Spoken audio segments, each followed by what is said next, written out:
বাংলাদেশ থেকে প্রতিনিয়ত লক্ষ লক্ষ তরুণ বিভিন্ন দেশে যাচ্ছে এবং সেখানে গিয়ে তারা দেখা যাচ্ছে যে সাধারণ শ্রমিক হিসেবে কাজ করছে। এই সকল তরুণ সমাজকে যদি আমরা আমাদের বাংলাদেশে এমন একটি শিক্ষা ব্যবস্থা চালু করা যেত, যে শিক্ষা ব্যবস্থার মাধ্যমে বাংলাদেশের প্রত্যেকটি তরুণ সমাজ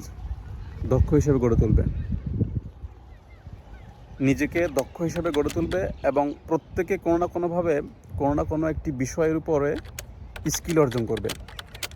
এবং সে স্কিল অর্জন করে যদি তারা দেশে বাইরে যায়, তাহলে দেখা যাচ্ছে যে আমাদের বাংলাদেশ দুভাবে উপকৃত হবে। এক হচ্ছে আমরা দক্ষ জনশক্তি দেশের বাইরে পাঠাতে পারতেছি, আর দ্বিতীয়ত হচ্ছে যে তারা যখন যে কোনো একটি অভিজ্ঞ কাজে যাবে তখন তারা সেখানে আর সাধারণ শ্রমিকের কাজ করবে না, যার ফলে বাংলাদেশে যে পরিমাণে বৈদেশিক মুদ্রা আসার কথা, আমরা যদি দক্ষ জনশক্তি দেশের বাইরে পাঠাতে পারি তাহলে আমাদের দক্ষ জনশক্তির কারণে আমরা বিপুল পরিমাণে বৈদেশিক মুদ্রা অর্জন করতে পারবো।